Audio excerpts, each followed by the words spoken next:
What's your favorite scary movie? Be like, I'm dying.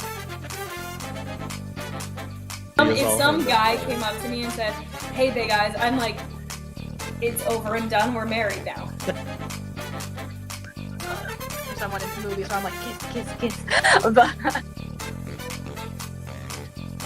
Oh God, what a sea of humanity. What up, folks? It never gets old to me. The end of that. What a sea of humanity. You're so good. Oh, what was that for? Sister Act 2. Act 2, Back in the Habit. Best movie of 1994? 3.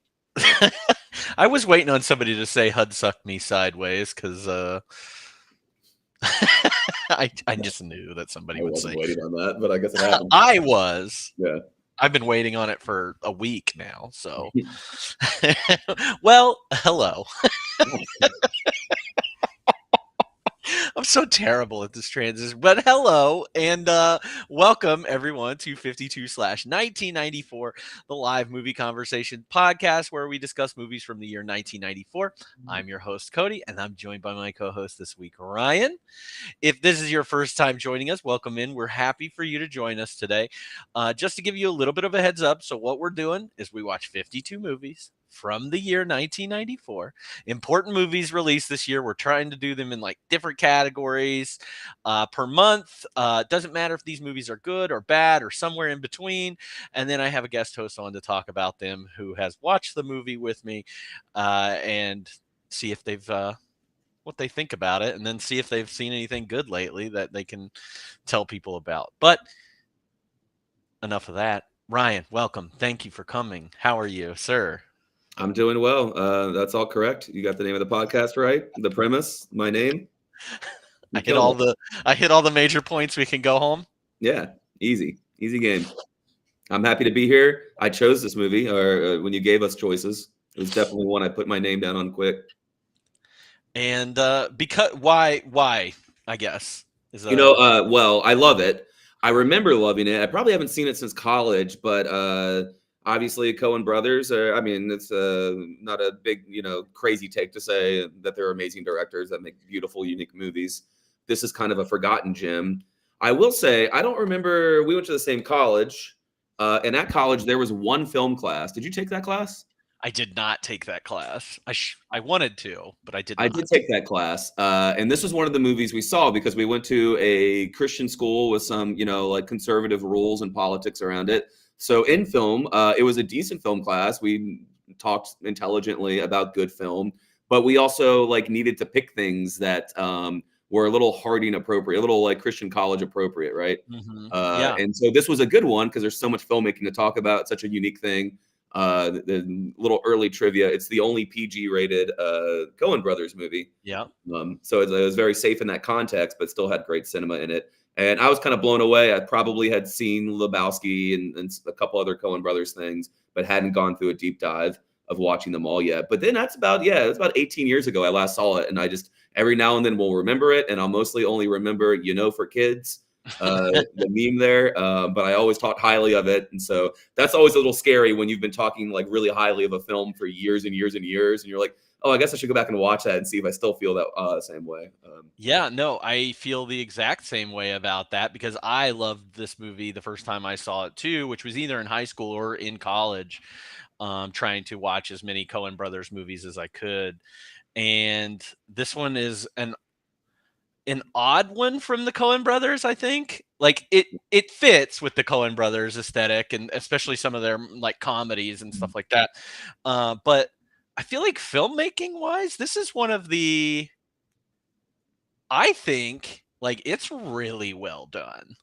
In my It's opinion. sharp and it looks good. Like it does. We've been watching 1994 movies all year now, and there's something about the way it's filmed and the techniques that makes it maybe a little before its time, but it looks really sharp for being 30 years old. Yeah, that's the thing that I took away this time around was like how beautiful it really, really was. And like, I felt like I was watching, I don't know, like I kind of wish we got a Coen Brothers version of Batman, just from some of like the way they film some of the city stuff. Like I Mhm. would love to see something like that. Not that I want them to do like a franchise film or anything, but there were a Well, couple like there was skylines. the Tim Burton Batman, like that classic, like Edward Scissorhands and Tim Burton's Batman of like, yeah, we're gonna make the bank say bank. Yeah, We're gonna have these big Gothic structures that are larger than life. It's more of a dream or a memory of history rather than history itself. Definitely had that same vibe here. and maybe it's because of them joining forces with Sam Raimi on this one Hmm. that it is a little bit different than some of their other films, but I I think a know. little bit. I guess like in my mind, I was like, this is like their first chance at a big budget, and I'm sure we're about to get into like or like a studio film. I'm sure we're about to get into the fact that it did not do well and was not reviewed well. So I wonder if like even though they had the script for a long time and they seem to have final cut and full creative control, if a little bit they were trying to please the studio system and please a mass audience in a way that kind of took the rougher parts off of their vision.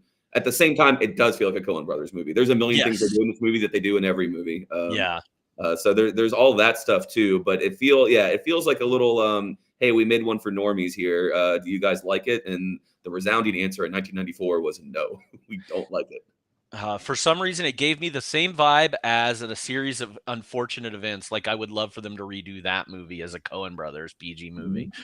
I get that, and it does have that same like stylistic choice from those.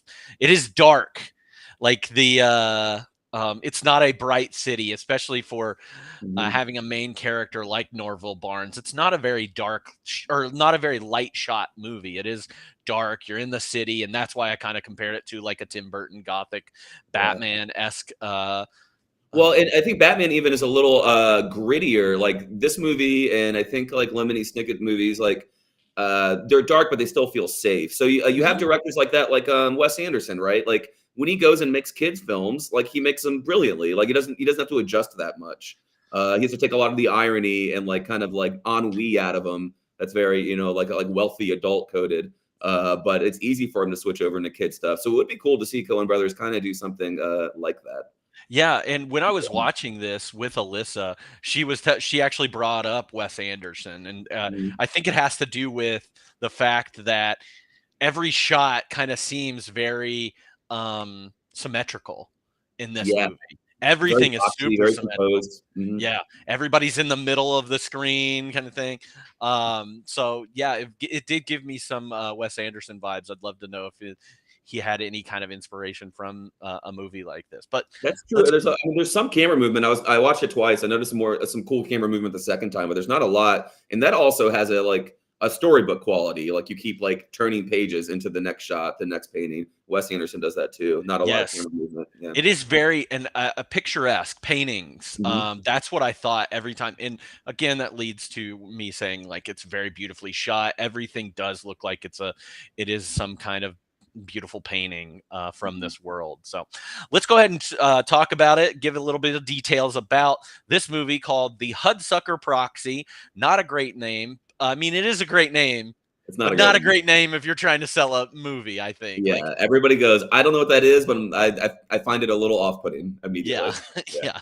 yeah. It came out March 11th of 1994. It is directed by Joel Cohen, written by Ethan Cohen, Joel Cohen, and Sam Raimi. Just for everybody who wonders, like, why isn't it Joel and Ethan as the director? This is how they've done their movies forever. It's Mhm. always Joel is the director, and Ethan is either the writer or the executive producer or whatever it is. This is how they do it. Yeah. Now, recently, the Coen brothers kind of split up for a couple movies, but they're back on this. So they're doing their thing. It's just a Coen brothers movie. Just accept it. Yeah. Again, written by Ethan, Joel, and Sam Raimi back in the 80s, early 80s, I think is when they wrote this Yeah. script, like 81, Mid, yeah. 82. So, like, and I know Joel and Ethan and Sam Raimi and Bruce Campbell and all those guys were all friends around this time, doing movies like Evil Dead and stuff. I think Joel and Ethan had some kind of help in that realm, but I Mhm. think Miller's Crossing comes out. Um, Well, yeah. Blood maybe Simple is that's the a only. In Blood '85, Simple Blood is the Simple one was I'm the only thinking thing of. they had done yet, and then Miller's Crossing would be their next movie. And so that was one of the reasons they shelved the script. They were like, "We'll never get a budget to do this right. We need to go up a little gradually." And Miller's Crossing is a beautiful shot movie, but you don't need that much. You just need some clothing, some old guns, and like a old west town. I always do that. I always think Blood Simple, and I get Blood Simple and Miller's Crossing confused. Yeah. Don't know why, but anyway, I think they're all. I don't know how they all came up together and became friends. I think they did Crime Wave. I think So that's they did, part yeah. of. I think Crime Wave came out in '84, '85, and I think that's when they were writing the script together. And Mhm. so Crime Wave I saw a long time ago and have less memory of. I bet it's a curious rewatch, but I don't know that it's good. Is it bad? It's not good. I watched it. I watched it within the last couple years, and it is not good. I And think I it makes wanted a it lot of to wacky be. choices, which might make it like again a curious thing to watch, but not necessarily a good movie.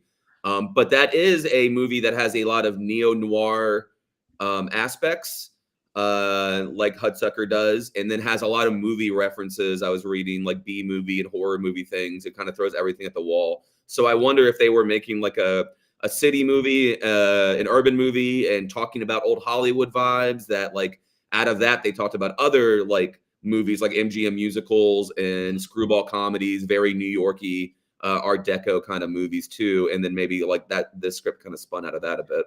Yeah, I wanted to like Crime Wave a lot, just because I love Yeah, Sam Raimi. I love the Bruce Campbell and stuff it seems of it cool on all. paper. Yeah.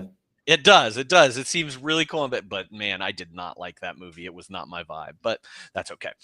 This cast has Tim Robbins as Norval Barnes, Jennifer Jason Leigh as Amy Archer, Paul Newman as Sidney Musburger, Jim True as Buzz the Fuzz, um, Bill Cobbs here as Moses, Harry Bugen as Aloysius the janitor, Bruce Campbell, Smitty, John Mahoney as the editor, Charles Durning, who often works with the Coens, as Waring Hudsucker, Anna Nicole Smith's in this movie. This is her first movie. Steve Buscemi's in this movie. Sam Raimi's in here. John Polito, Peter Gallagher, Mike Starr, who I think has been like the king of being in movies of the 90s, 1993, 94, and John Goodman even makes an appearance in this. Mike Starr is probably most famous to some of our viewers as the gas man from Dumb and Dumber. He always plays that like Italian mobster looking thing. Yeah. But he has popped up several times this year. He might be in more movies this year than anybody else. Is he the bald big guy? He's got one scene in Hudsucker, but is in Coen Brothers movies. I was trying to figure out who that guy was. No, like Mike's. Go ahead. He's like huge in Miller's Crossing. This actor I'm thinking of, and he's got one scene when like he's like Bumstead. I think the Bumstead reports are falling down, and he's like, I want to see Sidney Musburger or whatever. You know what I'm talking about? I don't know. That's not him, but Okay, right. yeah, you're good. But Mike Starr is like, I don't know, you would know, you would be like, Sure. that guy. He's a definitely like that guy that just pops up in things. Here's the synopsis that I pulled from Google. Greedy executive Sidney Musburger hopes to take control of the company he works for by purchasing a majority share, but he must first devalue the stock. So he convinces the board to appoint know-nothing recent graduate Norval Barnes, but Musburger's plot backfires when Barnes's latest invention succeeds, thereby increasing the company's value. Worse yet, undercover reporter Amy Archer has the scoop on Musburger's shady dealings. I think you're talking about John Polito, by the way. Yeah, that's John Polito. Yeah. This movie had a budget of $25 million, and it sadly only earned $11 million at the box office. So not great. And it's crazy to think that such a bomb would allow the Coen brothers to go on and in 2 years make Fargo. Okay, so all right. Fargo's after this. Mm-hmm. Raising Arizona's before it, though, right? Raising Arizona is between Blood Simple and Miller's Crossing. So that felt like it was a hit at the time. Yeah. Low budget hit. Yeah. And I do think Miller's Crossing was a little bit of a decent hit. I think it was probably an indie hit, but I bet it didn't get a wide release. No, it was actually a bomb. Okay, yeah, that's crazy. That's such a good movie. And then after this, I guess there's at least one before Fargo, maybe, or there was The Man Who Knew Too Much, which goes back into it's one of the worst Coen Brothers film, but it's pretty good. Billy Bob Thornton, it's all black and white. Yeah. Oh As yeah. like That's a killer barber. So and they might have like retreated at least for one film into like indie stuff again. But then when you get like Fargo and you get Big Lebowski a couple years after that, then it's like game over for them Fargo, being Big Lebowski, Oh Brother all come out one 3 in a after row. That's another. wild. Yeah. It's pretty great. And then I think they hit a little bit of a bad stretch. This is when The Man Who Wasn't There comes out. Intolerable Cruelty, And The then Lady Killers. Lady Killers, Which I bad. like, but it's not. Yeah, it's not a big Yeah. fan. Of it. I actually think I like the Lady Killers better than I like the old version of the Lady The original. Killers. Yeah, I kind of agree. Yeah. Tom Hanks is hilarious. It's a good remake. Yeah. And then they hit again with No Country and then Burn After Reading, Serious Man, True Grit, Inside Llewyn Davis, which is one of my favorites of theirs. So they do have some up and downs, but pretty great. The Coen brothers are I think a bad Coen Brothers movie is better than most. Most films ever made. Yeah, totally. So you were talking about the critics earlier. This movie has a 63% on Rotten Tomatoes, 7.2 on IMDb, a 3.7 out of 5 on Letterboxd. And just to give you an idea, I got a Roger Ebert win, and then I tried to get one that it was a rave, I guess, for this. But Roger Ebert said just before they vaporized into thin air, the angel advised me to get. He was talking about Angel and Devil on his shoulders. The angel telling him that this was an amazing movie. The devil saying, "What the hell were you doing?" The Hudsucker Proxy forced. The angel advised me to give the Hudsucker Proxy 4 stars. The devil whispering that the Coens are talented but need to be prodded to go beyond their technical mastery wickedly advised me to cut them off with a 0. Having weighed all their advice, I've taken a middle position on this. So he gave him 2 out of 4 stars. I actually really like this review because he uses that whole angel devil thing throughout the whole review. It's pretty good. Kim Newman of Empire Magazine, not Empire Records. While not to everyone's taste, this is without a doubt one of the most exhilarating films of 1994. So big rave there for them. No legacy. This didn't get nominated for any awards that I could find or anything like that. And honestly, it didn't really hurt anybody's career in any way.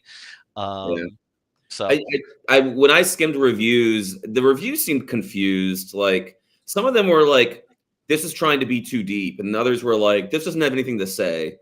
That's the one I saw the most was like, this movie has nothing to tell us. All right, and so I mean, I have thoughts about this. We can get into it too. Like the Coen brothers weave so many concepts into their movies that they beg for philosophical and political like theorizing or criticism, and then they steadfastly every single time go, nope, we've got nothing to say. I think there was even one quote about this where it was like, oh yeah, like they do the capitalist class this way and the worker class that way. And one of the Coens was like, that all may be true and it may all be in the movie, but we weren't trying to say anything about that and we've got nothing to say about it.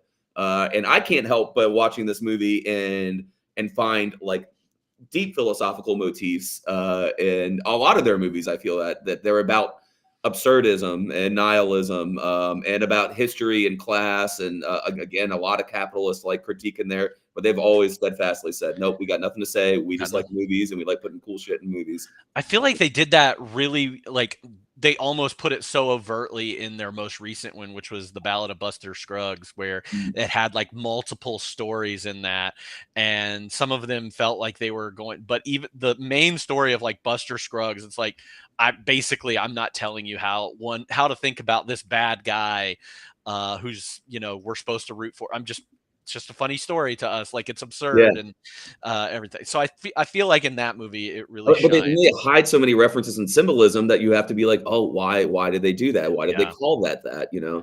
It's crazy. I mean, to quickly, because I think this will resonate with the 52 audience too, like to do like some 2-bit amateur philosophy stuff. Like I really want to pit like Tarantino and the Coen brothers against each other, because they're both recycling tropes and they love Hollywood. They love Hollywood stories and different genres. They jump around with genres and they redo their favorite things in their own way. Yeah. And I think both of their stories are always very nihilistic. But I would compare like Tarantino to like a Nietzschean nihilism, where it's just brutal and life is just brutal and gross, right? Like, and then you die, and that's all there is. That's what Tarantino films feel like. Mm-hmm. And then Coen brothers are so much more bright and optimistic.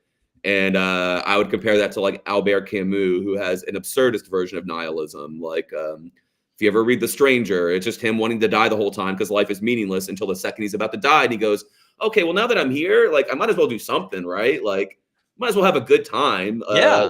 I like pizza. I might as well stick around for pizza. That's not in life having meaning. There's still no meaning to anything, but it's like a fun little silly ride, like, and so Camus ends up having a much more positive version of nihilism than like Nietzsche. And I do feel like Tarantino and Coen brothers have that, a bunch of mishmashed ideas of things. Except in Tarantino's world, everything horrible happens all the time. Only the strong survive, or get lucky or unlucky. And in the Coen brothers, you get like angels playing the ukulele. And that's, yeah.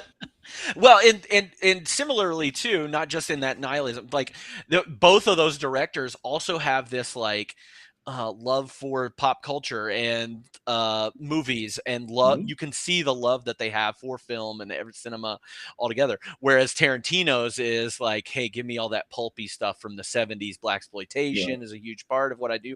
Revenge films, things like that. Yeah. And then you see, especially in this movie, or even like some of their other stuff, I feel like the Coen brothers want to be Billy Wilder so bad, or they want to be Ernst Lubitsch so bad, or like they love a screwball comedy, but they also love a Billy Wilder film like Double Indemnity, where it's like, okay, I'm going to take this guy that you love, and I'm going to put him in a spot where he's like kind of a bad guy, and he's two-timing his wife, and he's trying to get her killed, and all this stuff. Because I feel like that's what you get from a Fargo. It's comic in its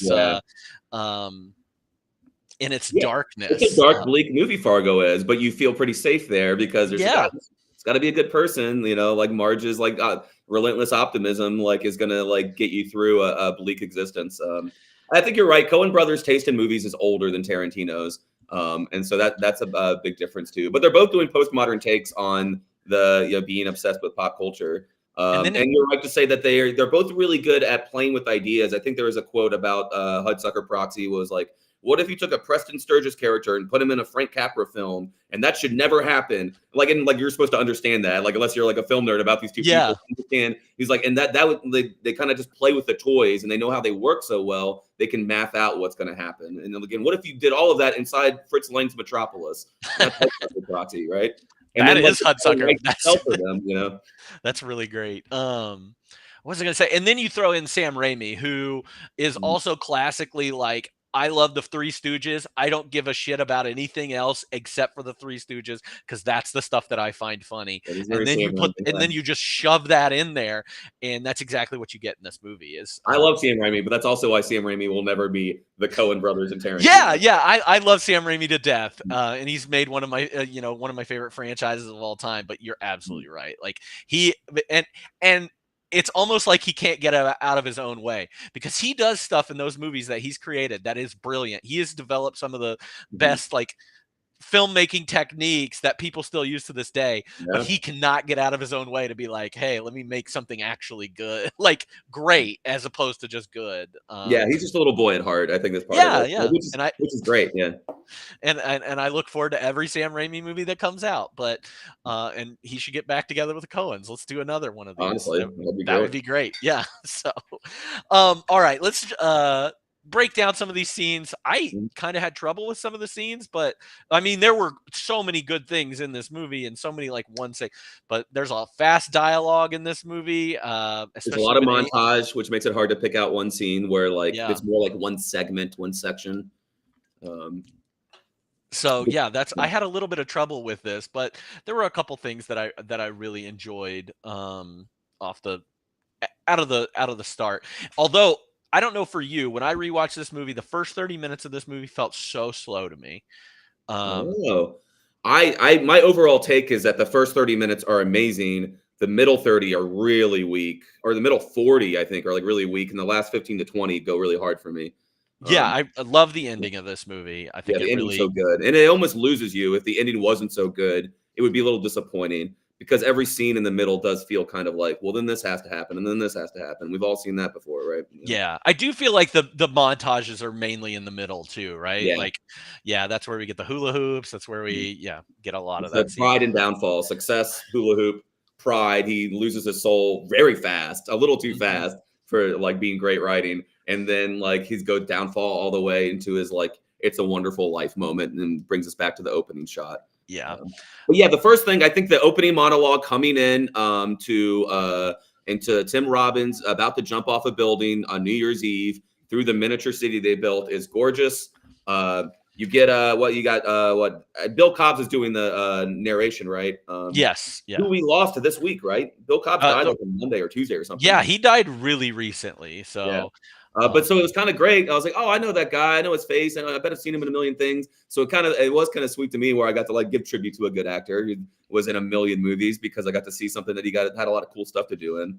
But yeah, and then you see Tim Robbins ready to jump off at New Year's Eve. And that was another kind of nugget of an idea that the Coen brothers talked about. like, we just had the idea of putting him up there on New Year's Eve and said, how did this guy get there and how do we get him down safely? And I love when filmmakers screenwriters talk about that idea of like, how do you write a movie instead of like coming in with a ton of ideas, giving yourself this one situation and this one question, and then try to figure out how Norville Barnes could ever get to the top of that building and want to kill himself. And he even asked that in the monologue. He goes, how did this man get so high and what brought him so low? Yeah, it's a little Save the Cat. Yeah, totally. Yeah, Put the totally cat in Save the Cat. Figure out how to get it out. Yeah. But I like this. I wonder. I mean, I like the beginning. I love that opening monologue. Bill Cobbs's voice is fantastic. I also like. Would they have had him jump or had him fall? Nowadays, like I don't, and like pause him midair and be like, let's see how I got here, kind of thing. Like done that. It feels a little Deus Ex Machina, but like that was the creative choice. Where any other way to get him off that ledge feels less creative. Yeah. Like if she comes, or if someone's like, "Hey, by the way, I found this blue letter," and he goes, "Huh?" Or she comes and begs him to come back in the window. I mean, what else would be cooler? I don't know, but yeah, I think it's probably open to criticism, but in a Coen Brothers magical realism world, I mean, that's just kind of how stuff happens. How's that big dam breaking? Right? Remember how like the dam bursts and it just fixes everything? And you're like, all right, I guess we're done with all the problems now. No, I love that opening scene, and then I think once Norville arrives, like my next big scene is Hudsucker committing suicide. It's so good. It's so good. All the acting's so good. The guy reading off all the like successes, he's amazing. Yes, and I love the reaction after it happens. Like nothing has ever like. They're not that concerned. We just lost our leader. Hail HUD or whatever they say. Yeah. Long live the HUD. Why didn't he open the window? Well, Hudsucker never did things the easy way, 44 floors with the mezzanine. Not including the mezzanine. Yeah, it's all great, man. It's so sharp. Yeah, I love the dialogue. I felt like I was in. It is reminiscent of all those old slapstick, or not slapstick, but I mean, what are they called? Those kind of movies like His Girl Friday. Screwballs, thank you. Yeah. The sharp dialogue. Amy Sherman Palladino would probably fucking love this. And the little Marx Brothers too, with like the little tiny jokes that you don't spend any time on. You just shoot them out and run away. But yeah, no, I love this. I love how he just gets up on the table and just kind of rears up. He ramps himself up. He seems so excited. Yeah, I love that guy. He's great in every Coen Brothers movie he's in. Yeah, too. He really is. A great actor too. He's got a long history. I was looking at him a little bit. He actually was with Paul Newman in The Sting, I think. Really? Yeah. He was in Dog Day Afternoon. I think he was a cop. Yeah, he's in the Muppet movie. He's also in Tootsie. I think he's the dad in Tootsie. I don't remember Tootsie that well, but I saw that he was in it. Yeah, Tootsie, and another one of my favorite, Thief. I think he's in Thief, which is a Michael Mann film. He's kind of a dickhead in that movie, but he's great at being it. I think he's in Thief. but beside the point, he's Yeah, wonderful in this. And but yeah, he's so good. after this boardroom scene, that's when I kind of felt like it slowed a little bit. Although it has great moments, like Norval in the mailroom is great, and like Yeah, that guy delivering those lines, who I don't know that actor is, but they yes. dock you. Like that was Mhm. awesome. I loved that whole segment. Which somebody pointed out online that it may have been a deliberate reference, especially when Paul Newman was cast. Probably not, but like it mirrors the Cool Hand Luke scene where he goes, "If you do this, you get a night in the box. If you do this, you get a night in the box." Like that's from Cool Hand Luke with Paul Newman. So that might have been a, but yeah, that works. They'll dock you. Him being stacked with all the things, all the numbers coming at him, really well done. And then leading into after that, I think the movie kind of starts to lag a little bit then after the office scene where he meets Musburger, because that scene is just top 5 in the movie, I think. The When way he it's gets it, filmed. when he's in the sets himself on fire and Yes. everything. Oh, Oh, amazing. the whole water thing back and forth in the background, like, and you Incredible. just see him losing all the water right till he gets to the end. Like it's a Bugs Bunny bit that was filmed perfectly in live action. Yeah. Yeah, that seems very Raimi to me. Very Mhm. Raimi influence. Like all that stuff seems so slapsticky in a Three Stooges sketch. Yeah, with his foot stuck in there, and Musburger not, like not paying attention or being worried about any of it. Like I told you to leave, and he's at the window. He's like, "No, not that way. Use the door." Which Just is a so great line. normal after him. Yeah, We don't crawl here at Hudsucker. yeah. We I walk think out that on seems our so own. good that and that obviously is where the plot goes forward, and they're gonna use Tim Robbins as like the Rube to drive down the stock, and then it kind of starts to slack after that, which goes to the newspaper office, I think. Yeah, the newspaper in introducing Amy Archer, played by Jennifer Jason Lee. I think that is definitely where it loses some of its steam. Not that I think anybody is doing a bad job. It just kind of like took the took took the stopper out of the balloon a little bit. And Well, I just think it hit like 5 home runs in a row, and it's just kind of hard to keep up that pace too. Like yeah, because I almost feel bad. I was Jennifer Jason Leigh in a movie we've done on the podcast, because I remember talking to you about shortcuts. Shortcuts. Yes, and it was the first episode I was ever a guest on. And I had recently on Criterion Channel just watched like a Jennifer Jason Leigh collection from the '90s, and I think my big takeaway was like, man, she's never quite a great actor, but she swings for the fence in every role she has. Like, I love her, I root for her, but she's always kind of like just doesn't have it. She's the Ruby of Yeah, it all. Yeah. and I do feel like I feel like she is at her best toward the end of this movie when Hmm. she does give the part of Amy Archer a little bit of heart, and like she Yeah. does fall for him and like gets upset when he turns out to not be the guy that he was the whole time. Mhm. And that's the part of her I do like, because she's just so like straight face, like straight level face. Like she never even delivers these lines with any kind of, I don't know, chutzpah or something. Like Yeah, yeah, and she talked about like again. I think that Jennifer Jason Leigh was always probably a studious actor and everything I'd seen her in, because she played so many different roles. I don't know if like method is part of it, but like just really seemed to like embody them, which means that she would like almost overact them all, so they all would come across kind of cartoonish, which kind of works here. But she talked about like studying Katharine Hepburn and some other old classics. What I think is funny is when I was watching her movies, I watched Mrs. Parker and the Vicious Circle, where she plays Dorothy Parker, which comes okay. out in 1994. And I was reading things about how, like, when she gave her audition, they were like, "Oh my God, she embodied this type of character perfectly and had the accent down and the mannerisms down. And she must be like an amazing actor. Let's hire her." But my theory is that she was already working on being Dorothy Parker, who it talks like Amy Archer times 10. Like the movie's good and Dorothy Parker's cool, but Jennifer Jason Leigh is doing the Dorothy Parker voice so much that it is like insanely grating.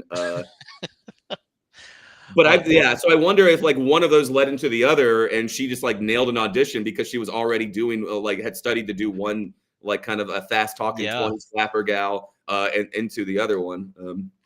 But anyway, she does do a great job. Her hair looks wonderful throughout this whole Hmm. movie, and the I costuming, yeah, I love her at the party or yeah, whatever. Like that look that she has when they eventually kiss, like I think that is, it for her. She's got a great look there, and you're right, the hair yeah. is perfect, everything.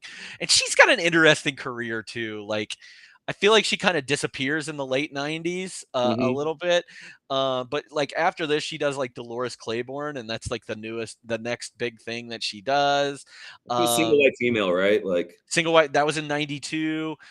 She seems to like miss out on some of like she did Existence yeah. in Yeah, she does seem 99. to always, like, get the wrong movies because Yeah, I watched a lot of movies with her. I remember one where she's, like, a really good one. I think she's, like, Andie MacDowell's sister, and she's like a strung out musician who's always a fuck up in the family, and Andie MacDowell or whoever the other actress was is always, like, the good sister, and I was like, hmm why have I never heard of this movie? It's really cool, and there's a lot of cool stuff in it, but it feels like she's always, like, wrong place, wrong time as an actor.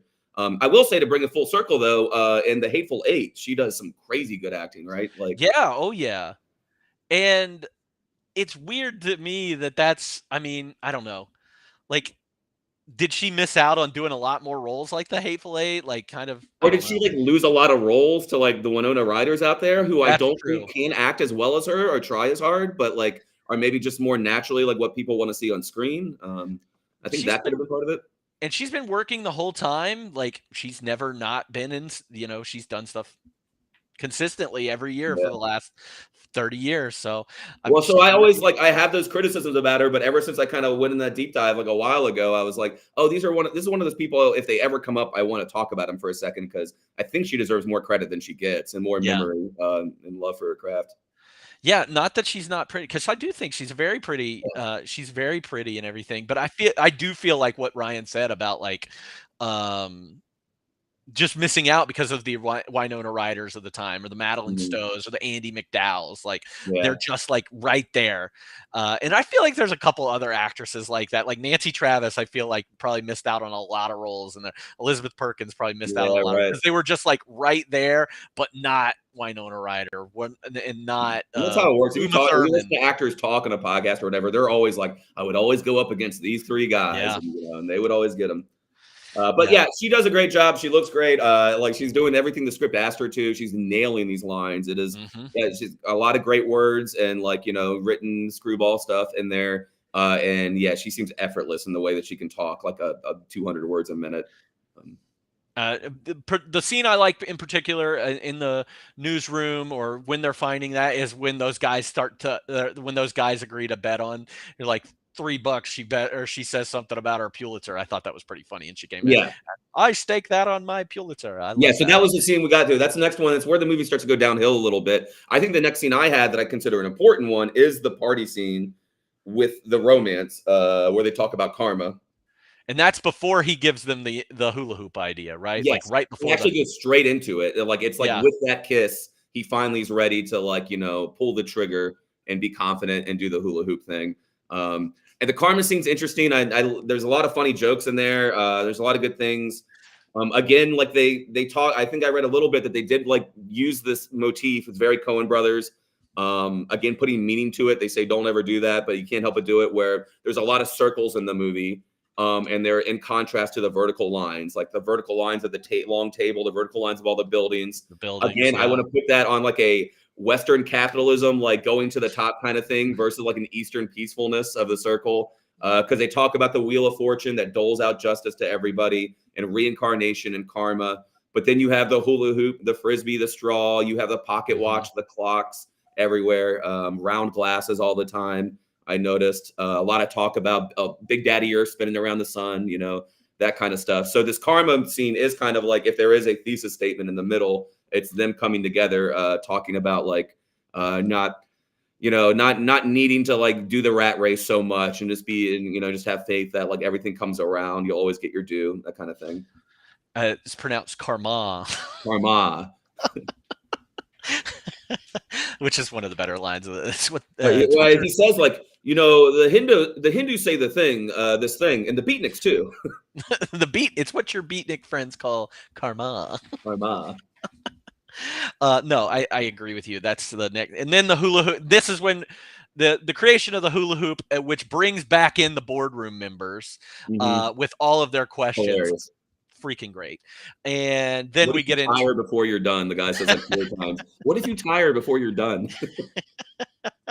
And then we get a series of montages where we get to see the hula hoop go out. It's going to be a big failure. We also see the montage of them trying to figure out what to call the thing too. Yeah, that. Which is what Sam Raimi's one of the silhouette guys. Yeah.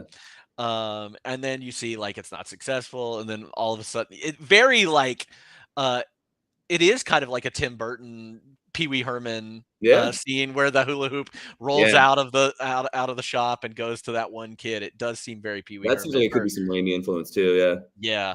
And then of course it goes gangbusters, and everybody's got a freaking hula hoop.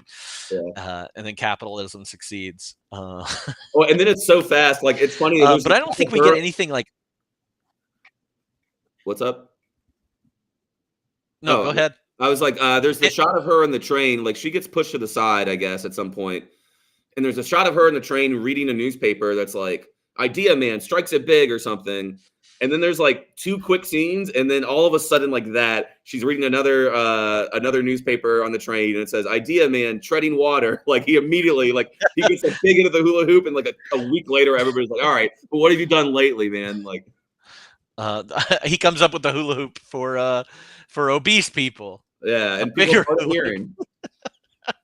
For more portly children, yes, that's what it was. Is it safe for toddlers? Who knows? Is there a battery-powered one for the lazy and the spastic?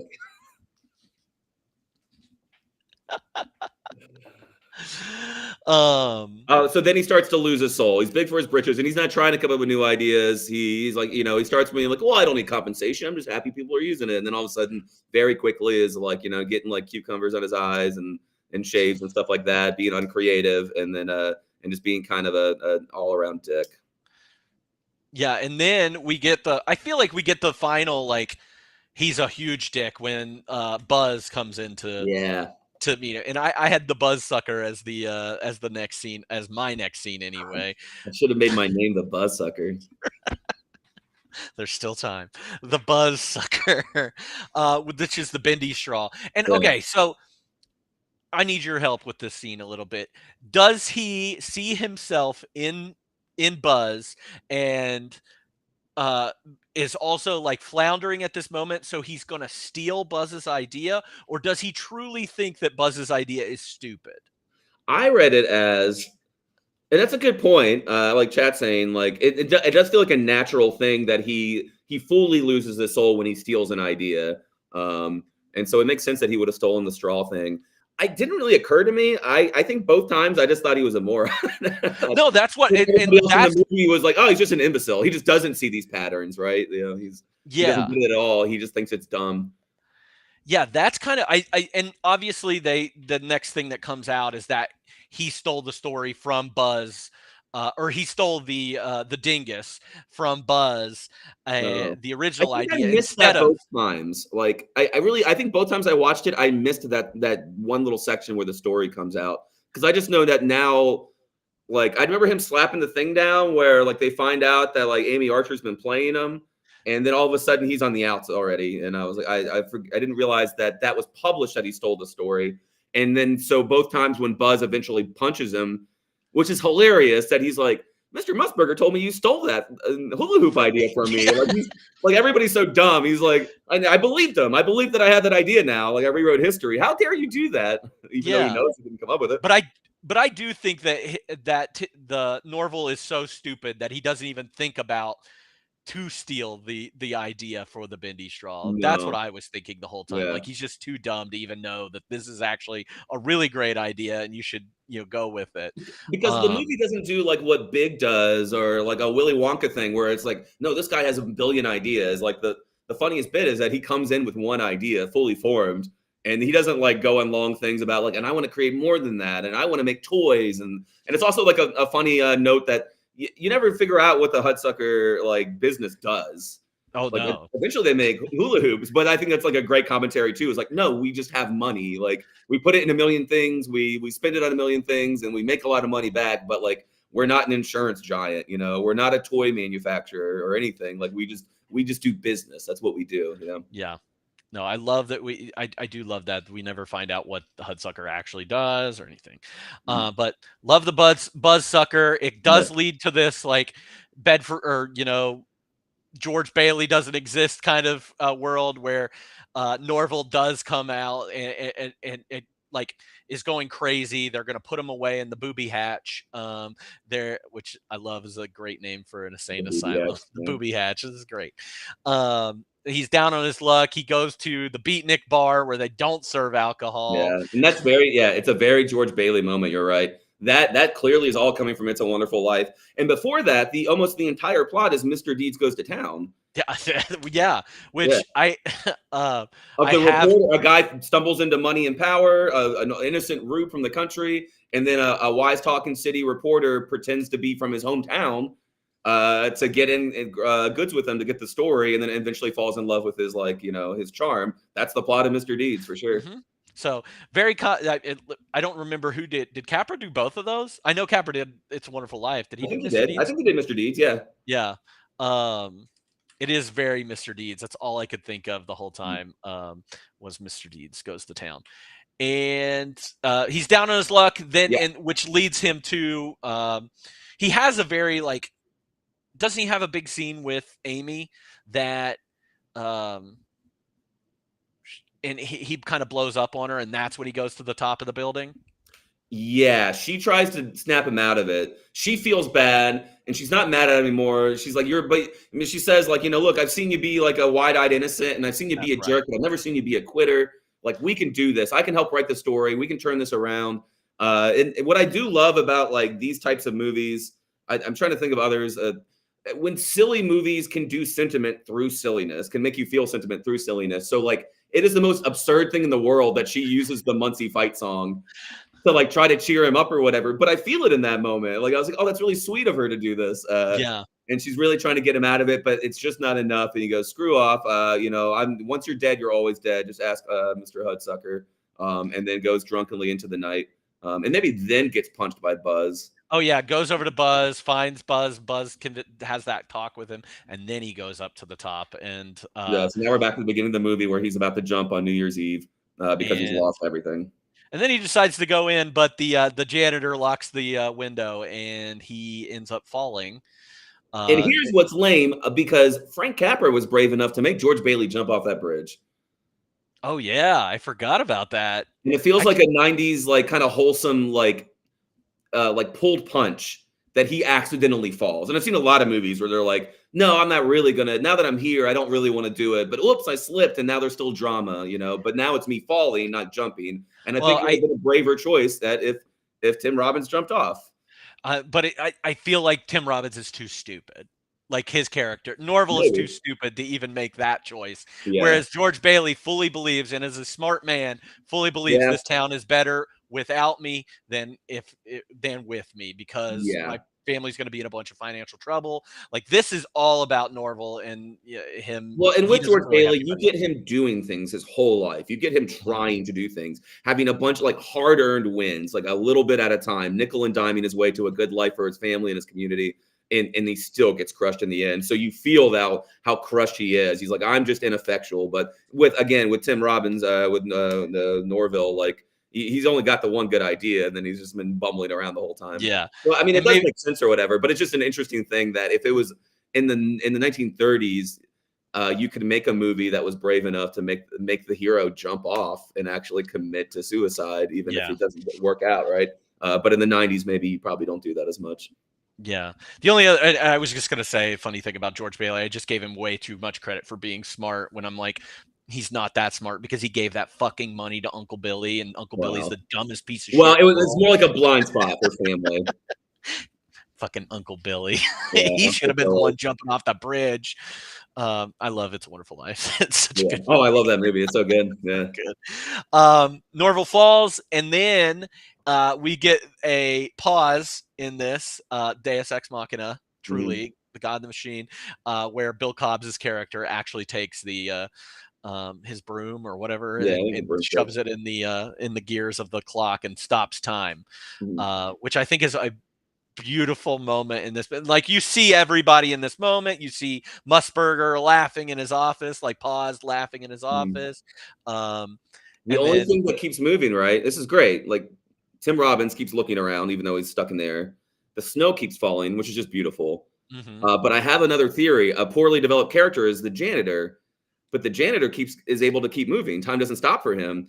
And so this makes me think about like Barton Fink was brought up in chat before, and in other in No Country for Old Men, Coen brothers like to have a character who's I think it's like the devil with the suitcase and No Brother Where Art Thou. They like to have a character who is the unspeakable evil, the inevitable, unspeakable, like supernatural evil character. And so I think, though, it's not very developed in this, that the janitor clearly is that, because the magical clock, maintenance guy can move around and control time.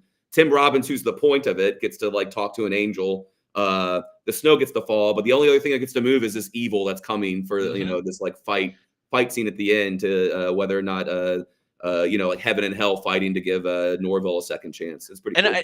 And I do think you see this later in some of their other later film, A Serious Man, which is a modern retelling, or it's a modern not a modern, it's 1950s version of the story of Job, which Right. is a bet between God and the devil Yeah, right. about Job. So it is this kind of devil and Yeah, God that we have. Yeah, absolutely. They have that. And I think it's John Goodman in No Brother, right? Who is like kind of the guy who runs around and like sells people, buys people's souls and stuff like that. So they like doing that in a lot of their movies. It's a pretty cool theme. Anyway, so I think I actually did read. I think the janitor fight scene was the only additional shooting. The studio wanted to do reshoots, but they had final cut, and they said they felt nervous about doing a big budget movie, so they didn't want to risk reshoots and get too many notes. But they did film additional footage, they said, because they felt like something was missing in the frozen time sequence. And I think that was the stuff that they shot, was the janitor fighting Moses. Because you see the janitor a couple times being surly, but like he doesn't get developed very much. But so I think that's all added later on. Okay, so I didn't know if there was anything between Moses being his name and then Aloysius being the other person's name, Aloysius the janitor. I didn't know if there was anything about Aloysius. No, is that a bad guy? And again, sometimes they throw these things out, like oh brothers, like oh well, there's like a one-eyed guy, he's the Cyclops, and these are the sirens or whatever. But also like we're not really telling the whole story. Like we're just stealing what we want. I looked up Nibus because that's the name of the flipping job company at the beginning. It's like the Nibus thing, and I looked up that word. I was like, what does that mean? Is that like a mythology thing? And the best guess is it's a word that means an insect nest.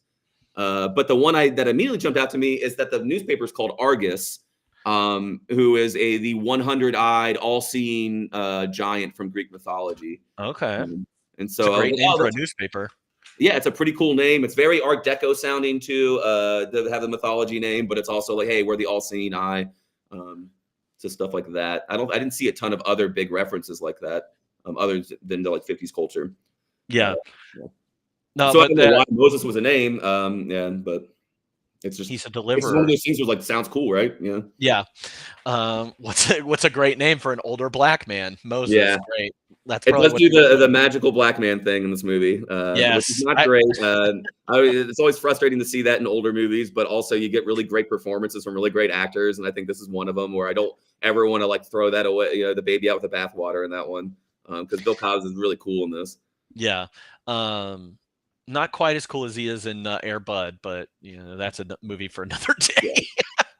Maybe the janitor and the clock keeper are the angel and the devil on Ebert's shoulder. That's a good point too. Very, very black and white in this. And this movie, should they have shot this in black and white? That would have been fun. They would never have gotten away with it in the 90s, but no, I don't know. It'd be interesting to see a version, but I don't think it'd be better. Yeah.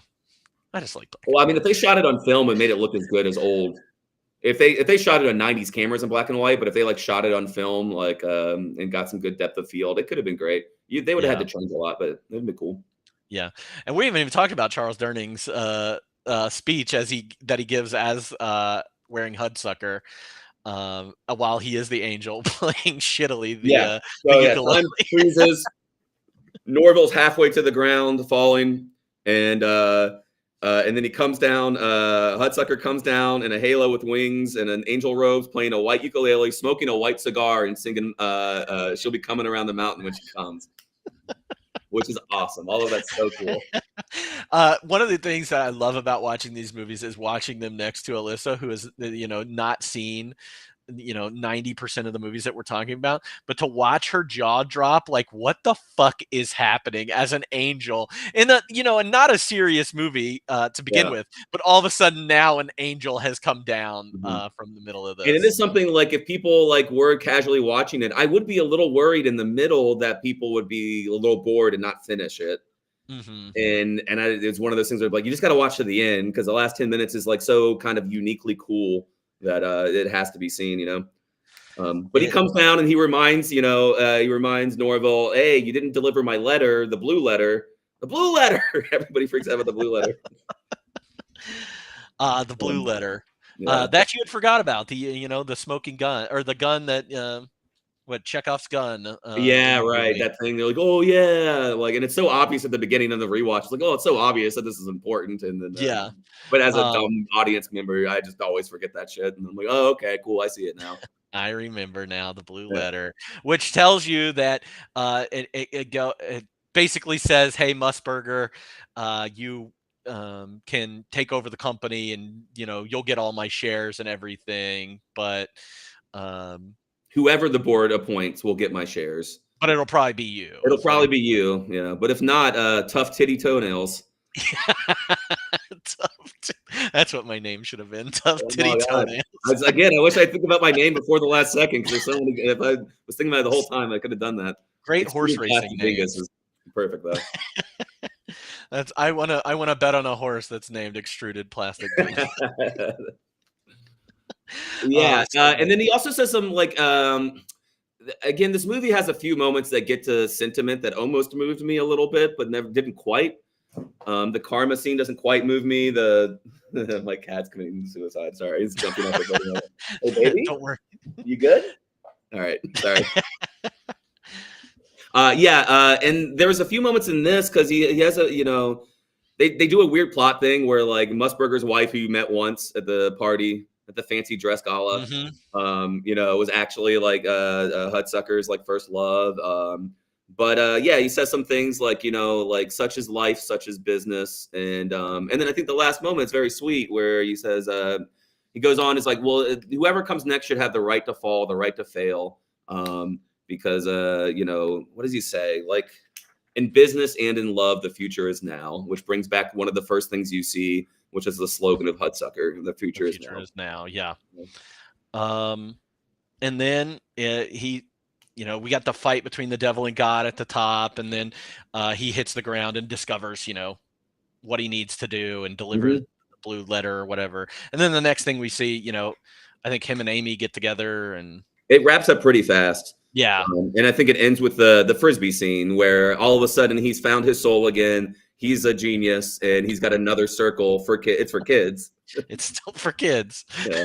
And it's a Frisbee and it throws out the window. And there's some like metaphor there where like the window was something Hudsucker had to break out of.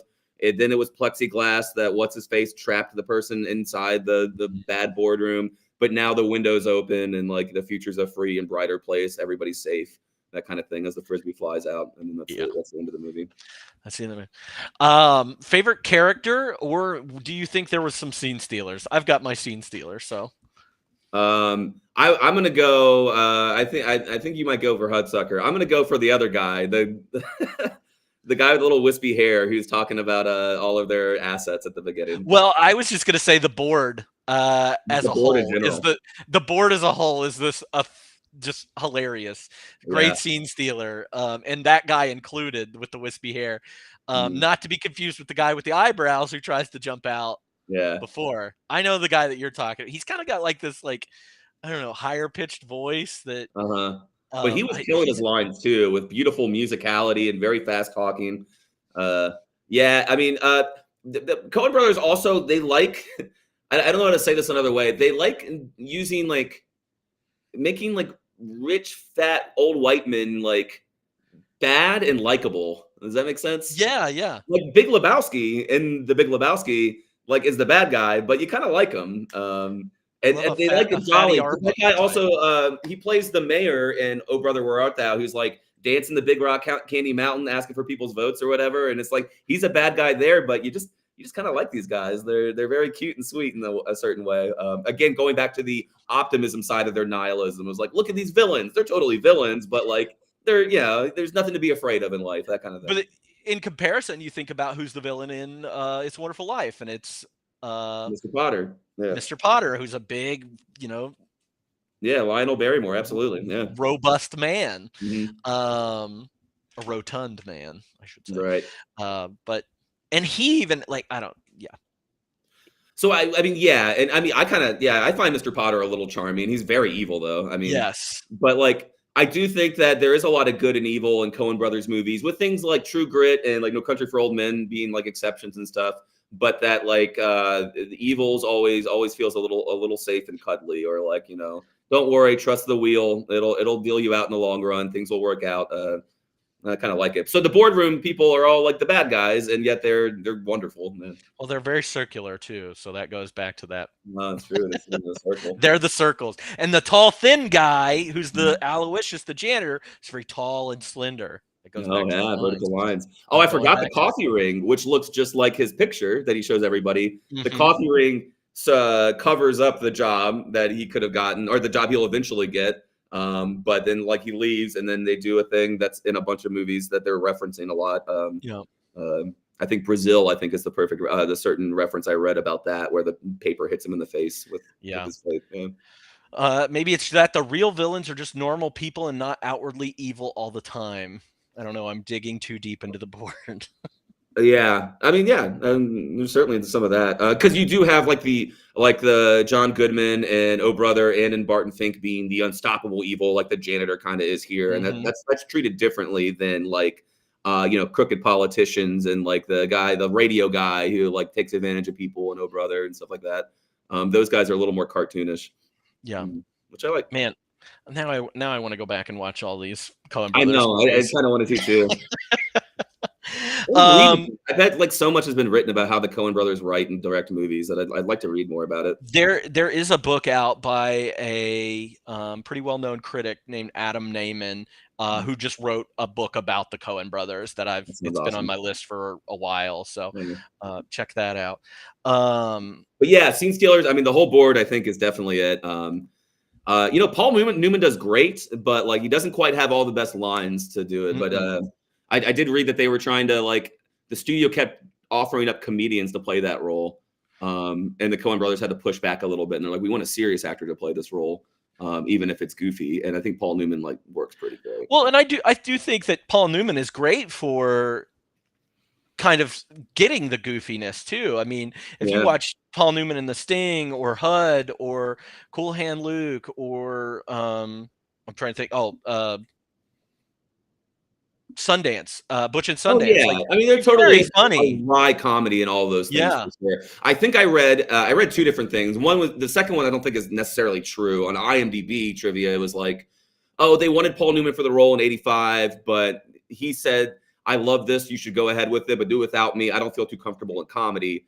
And they waited 10 years for him. I think what the version that's probably more correct was that all of that happened and they just didn't make it for 10 years. And they came back, and Paul Newman at that age and time was more willing to do it, especially after the Coen Brothers had some hits under their belt, maybe. But so, and I'm elderly, getting up in his years, Paul Newman, he's probably, but not quite the Scene Stealer. The only other Scene Stealer I would really think of is Moses. I think he's not on screen that often, but when he is and he's talking, he just kind of destroys that role. It's really good.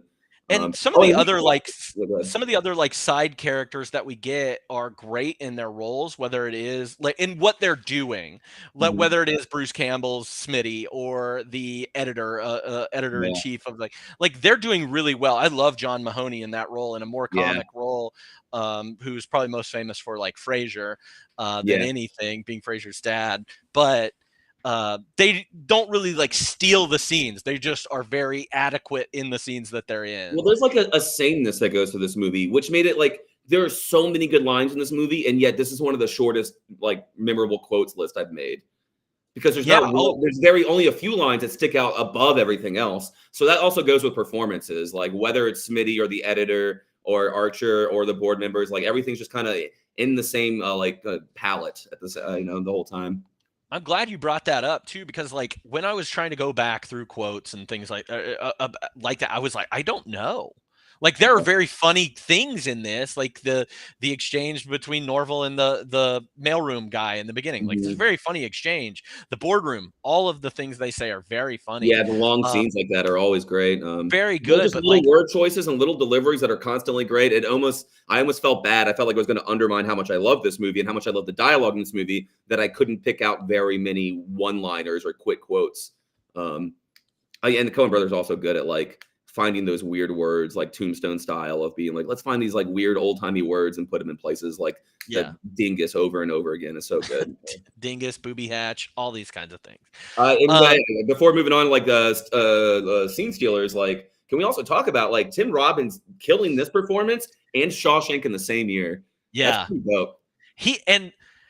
he's such an interesting actor to me, He's so because you indie. do It's hard for me to wrap my head around him.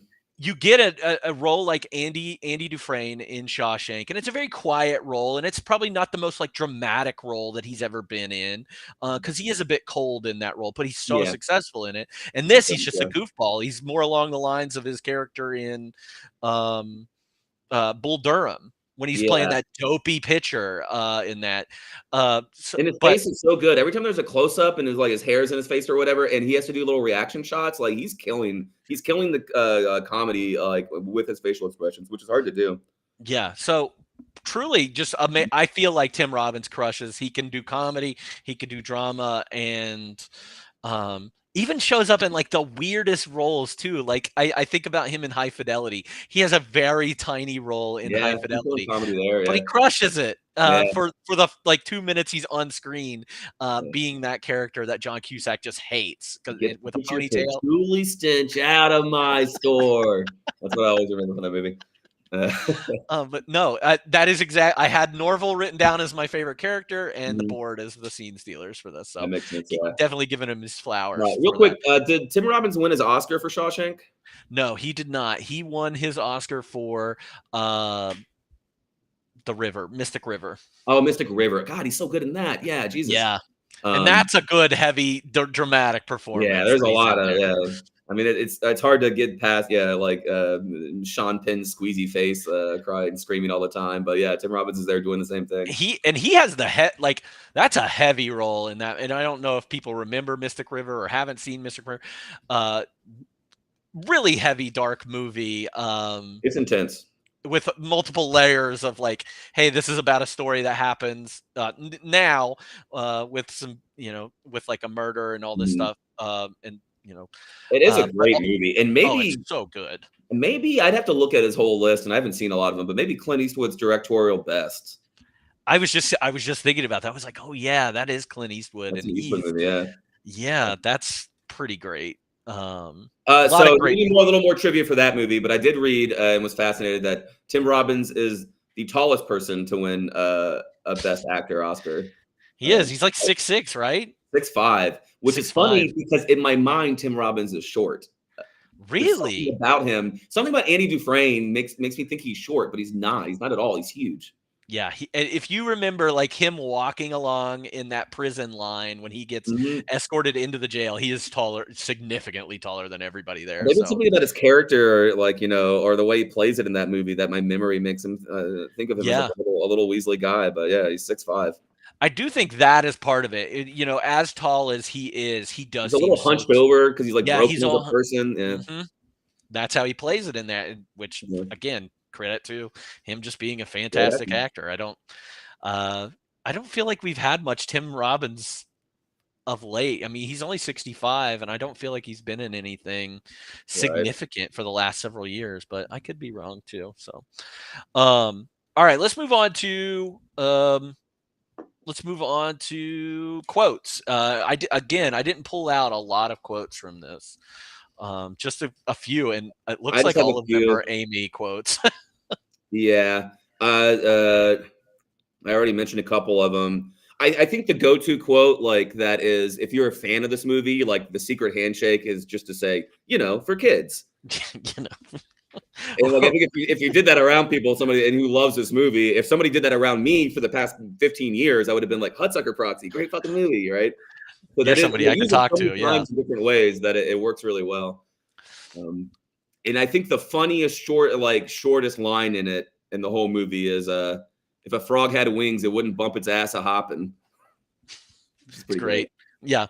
I love this line from Amy where she said, "You told me you were going to bring a smile to the hips of everyone in America." Yeah, that's a good. Yeah. Good line. Um, I also liked when she said, "Only a numbskull thinks he knows things about things he knows nothing about."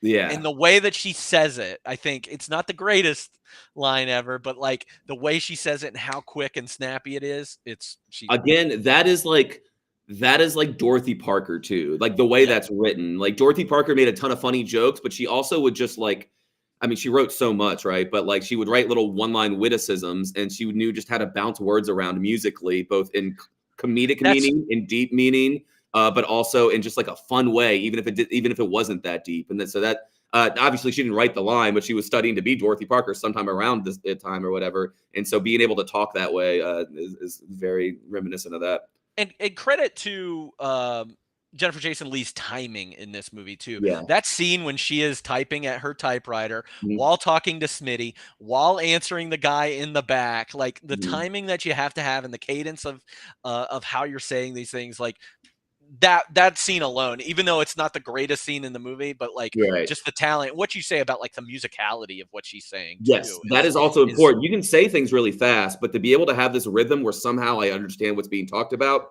and I mhm. can keep up or whatever, and I'm being entertained even when it's being like lost in the wash, like that takes a musical way of pronouncing things. That guy I like in the boardroom at the beginning, who's going over their assets and everything, he has the same thing where he makes little jokes and asides, and of course this and that or whatever, and just knows how to say those words in a way that like keeps you entranced. It makes me think of that scene in "Oh Brother, Where Art Thou," where George Clooney is talking to his daughters, Mhm. and the one daughter keeps going, "He's a suitor." Yeah. It is that like musicalness of that whole talking scene there. And So I wonder, yeah, I mean, like, I think every director likes to say that they just let actors do their work. But I mhm. bet, like, in some Tarantino stuff and in, like, and definitely in some Coen Brothers stuff, like, there has to be some line readings going on, like, or at least has to be a back and forth, like, giving actors room to do what they do, but also say, hey, I imagine this has to be, like, you could just write "he's a suitor" up 5 times on a page, but, like, to Yeah. make it really work takes a lot of, like, vision sharing, you know? And it even comparing Tarantino and the Coen Brothers, thinking about like the musicality of how the lines are delivered. Like every time there's or a speech in a Tarantino movie, it feels almost like a spoken word poem or like Mhm. or a beat poem that somebody Mhm. in the background is saying. Whereas these seem like folk songs. Like so, Yeah, it's a great way to think totally. about it. Yeah, and In Tarantino movies specifically, like you see great actors struggle. Like and none are going to come to mind off the top of my head, but you see people who can just like live in those long monologues and make the musicality work, and the rhythms work. And you see other actors who may be great actors in their own right, in their own way, who are just like, oh, in the middle there, it just sounded like you were reading off a piece of paper. Like it was just too much for you to get all in one take, all of those yeah, words right. You know, bold agreed. statement here. Somebody says Coen Brothers greater than I Tarantino. agree.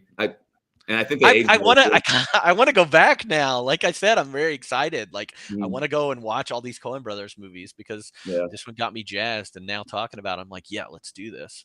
Once the month is done with you, man.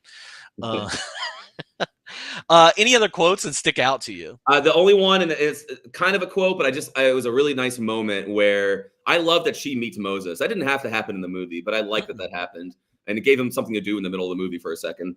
But he says something like, "Why are you pretending to be an old sourpuss? And I'm never going to make anyone happy." And she says, "I'm happy enough," and then he just laughs and walks away. And that is like, God laughing at the plans we make or the things we, Yeah, like he's not worried about it. He knows the wheel's going to make everything okay in the long run. Everybody's going to get what they deserve or whatever. But he sees through her. He sees through everybody. He sees through the board and sees through Norval and everything. Knows what's going to happen. And he's like, why are you acting this way? It's never going to make you happy. She claims that she is. And he just knows. And he doesn't need to argue about it. Just laughs and walks away. And I thought that was pretty cool. no, I love that. I'll go ahead and say the fight song. I won't do the dance, but it's fight on, dear old Muncie, fight on. Hoist the gold and blue. You'll be tattered, torn, and hurting once the month is done with you. Go Eagles. All right. The biggest laugh, cry, scare, or thrill in this movie. I have a big laugh, and I cry. I actually tears of laughter. Okay, I have no cry thrills, what the fucks, or scares. I have a number of laughs. I will say one of the ones I have is, man. Also, like Coen Brothers do a good job of like introducing absurdity, and then in which like blows your mind and like gets you locked in, and then slowly making it make sense. So the Muncie dance, when all of a sudden he's just up and he's just doing this around the room. And you're like, what the fuck is going on right now? And then you slowly like, oh, it's a fight song. And like, it's still funny or whatever. But the fact that they jump right into it, it's like, oh, so you went to, oh, you know, Muncie, blah, blah, blah. And then doing it would be a mistake. Like throwing it into an absurd place and bringing it back down to earth is pretty hilarious. I had the dream ballet sequence that you would see in many an old musical, which again falls into their likes of old cinema, but the dance number, the ballet dance number, and it's specifically the moment that Norval enters into the ballet dance number because he kind of like leaps forward with his chest into the screen and is not dancing well at all. No. I cried laughing at the It's really scene. good.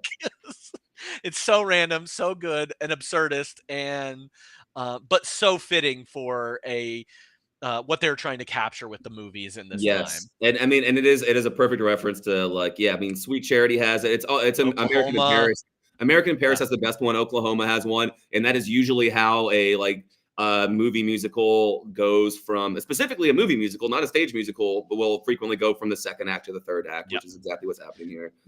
So yeah, as a movie nerd too, I'm just like, oh, cool, you did a little thing. I see it. Yeah, it's not very long either. They don't like overdo it. Yeah, there's not much point to it either. No. I thought it was supposed to be, my first time I saw it and I wasn't quite paying attention. I thought it was Amy Archer, but it's not. It's just like just a woman from the Carmen opera, right? Just like a Sid Charisse, yeah. Yeah, exactly. Yeah. Just a random Sid Charisse. It's not Sid Charisse, but that's who it usually was.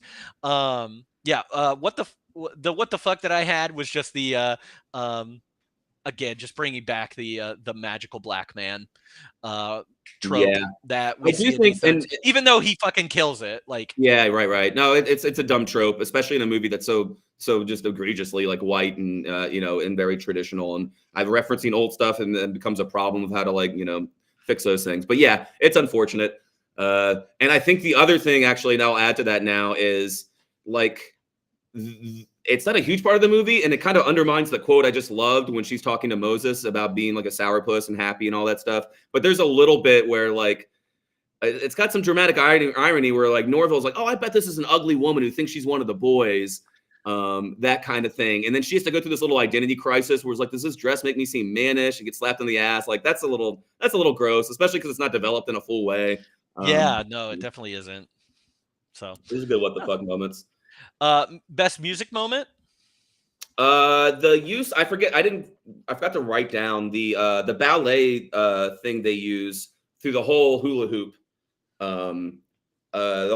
montage, which is a lot of like it's a little Flight of the Bumblebee, but it's very beautiful. If you like the second time I paid more attention to it, and it's really cool music that makes all of that work really well. I thought that was great. And then overall, Carter Burwell does all of the Coen Brothers scores, and he's just great at it. So it had really good music. Yeah. I also wanted to point out Peter Gallagher in this movie, who was last time we saw him in Shortcuts with Tim Robbins and all those people, who's also weirdly he is a musician that has put out many albums alongside acting and being in shows like The OC and things like that. But Peter Gallagher's doing a random Memories Are Made of This in the vein of a Dean Martin. He's a 50s crooner guy. He's got the little curl and everything. Yeah. I love that. I love Memories Are Made of This. I love Dean Martin. So my AIM name in coming out of high school was Dean Martini 05. So was it really? Yeah. AOL, baby. Love Dean Martin. I didn't have anything for Smash or Pass or F, Marry, Kill this time around. Again, just lack of characters that I want to fuck. Best performance. I think we're probably in agreement on who gave the best performance in this. Yeah, Tim Robbins. Who? Tim Robbins. Tim Robbins. Yeah. That's what I was thinking. All right, he did an easier job than Jennifer Jason Leigh, but he does hit his bullseye a little closer than she does. But I think I she had a do better think, job. though, I agree with you. Whenever we talked about Jennifer Jason Leigh the last time, it's just there's just something missing. I haven't seen Single White It's your Female. acting. I see you acting all the time, and that's Yeah. impressive in its own way. But it's also not quite your job. Like, yeah. Yeah, so I don't know what it is. I do need to watch Single White Female because that's the thing that always gets referenced with her. Besides, being Stacy from Fast Times at Ridgemont High, which is a nothing part. Like it's a part, but she does not Yeah. act in that Right. part. Single White Female is very good, but I think it's her most famous role because it was the biggest popular hit she was in. Yeah, I don't know, like she does a great job in it for sure, and she kind of carries that movie. Like the memes of her being a crazy person, like she has to carry that on her acting. So it's definitely worth a watch. Though I think that some of the less successful and less perfect movies I saw her in are maybe like better examples of her great acting. yeah. It said whenever I pull her up on IMDb, her first 4 films that come up are Hateful Eight, Single White Female, Shortcuts, and Dolores Claiborne. Oh wow, that's crazy. I Which should see the word play. I haven't seen that. Yeah, I haven't seen that one either. I know it's another what's his name? Stephen King movie, I'm Oh pretty yeah, sure. probably Yeah. Did you do any recasting for this? A little bit, nothing great. 94. I think the obvious thing that is, I mean, it's not a great pool. It's kind of sitting right there is like, what if Forrest Gump didn't happen and Tom Hanks was doing this? Yeah. Because it's 2 movies about dopes, in over their head in a silly world kind of thing. There's more drama that happens in Forrest Gump. It is very similar to his character in Big too. Like he Yeah, had already totally. mentioned earlier. So Right. it's kind It of might have been good too one. close then, especially if Forrest Gump was coming out this year or whatever. It would have been a tragedy to have him do this movie too. It would have like been worse reviewed. But and then like because Winona Ryder like does the Mr. Deeds character later in the Mr. Deeds remake, I thought about her, but I don't think she'd be as good as Jennifer Jason Leigh. I don't think she has the acting chops to do that. Nicole Kidman was a better choice, I think. I think I'm really into Madeline Stowe from this era. Okay, yeah. I think she could have nailed it. She was great. She was one of my favorite parts of Shortcuts, I believe. Yeah. When she was in that, and she popped up. I watched Bad Girls recently. She's the best part of that film too. Yeah. And I feel like we lost out on some of her. I wondered about Jim Carrey. I think Jim Carrey's a little too young to be in this movie as the Norval character, but I thought of him as like Truman Show Right. esque and how that character would be a good Norval. Yeah, it's weird because my first thought is that he would be too big, but I mean Tim Robbins is pretty big. Yeah, in he's this going movie. for it in this. So I don't know. That's a hard thing because it seems made for Jim Carrey, honestly, but also like knowing every other thing that he's going to be in. Again, later Jim Carrey with the Truman Show stuff, Eternal Sunshine or whatever. Maybe that's different, but like thinking of The Mask and shit, it's like it's too over the top. Yeah, he's too much right now. But I thought about Jim Carrey. Let's put Jim Carrey in a Coen Brothers movie. I mean, I think that'd be pretty cool, especially now. Yes, 100% now. Jim Carrey isn't perfect, but I'm a Jim Carrey apologist. I like his crazy, like Keanu Reeves, like blissed out era. It's like fuck it, I'm a hippie now. I don't give a fuck about any of this shit. He does paintings now. That's all he cares about, and he hates guns. And then Jack Nicholson for Musburger is like the best I could come up with. Yeah, I thought Robert Redford too, just to be a fun one, like as an opposite of him. Although he skews a little bit younger, even though I know he's not. A little gruffer. There's something about Paul Newman's like clean cutness that works. Same thing with Nicholson. Like Musburger needs to be kind of as attractive as Paul Newman. But yeah. Anything for 2024? Did you come up with anybody? Oh, I came up with a ton of possibilities for Norville, but I think the best I had was Daniel Radcliffe. I wanted to put, but I feel like I put Daniel Radcliffe in everything, so I was like, he's perfect for this. And I specifically thought of him because of him in the musical How to Succeed in Business Without Really Trying. Totally. He can do that plucky period kind of thing. Yeah, totally. Yeah. And then and I had a bunch for him too. Adam Driver, Tom Holland, I think are possibilities. Yeah. Ike Barinholtz was an interesting thought. I think he's a little old, I think now, but no, I love that. I was watching the old, like the first like kind of shitty Suicide Squad movie the other day or whatever, and Ike Barinholtz at the beginning is fucking hilarious. He's so good. You could put Ike Barinholtz's brother in that too. Oh yeah, who's just basically a younger version of Ike Barinholtz. But no, Ike Barinholtz would be a great person to be in this. He is he looks kind of like Tim Robbins a little bit. Yeah, he's dopey and tall and gangly, and he can play sweet, but also can hit comedic timing really well. That's why I like Baron Holtz, is because he plays a dopey character sometimes, but he can also do like fast talking mean shit. Great comic actor. And so then also that made me think I had because of that Margot Robbie as Archer. She would be great. Good. Yeah, I think she could kill could it. do that. She could do that fast talking thing. I thought of like Rachel And she could Sennett. turn down the Harley Quinn accent a little bit. She just has to like adjust that a little in one direction, and then she's kind of got it. Check her out in Babylon. It's very similar in that too. It's kind of like Harley Quinn-esque, but 1920s Hollywood. So she has to be kind of a fast talker in that too. That Ayo Edebiri I love her. from the. I thought maybe she'd be fun in that Amy Archer role. To be great. Yeah, she's really good. Yeah. John Goodman as Hudsucker. Oh, that's so good. I mean, obviously, like, I wonder if that was like if he was just busy with Roseanne and 2 other movies, right? Or like, and they may have wanted him after Barton Fink. Yeah, that'd be great. And then Clooney could be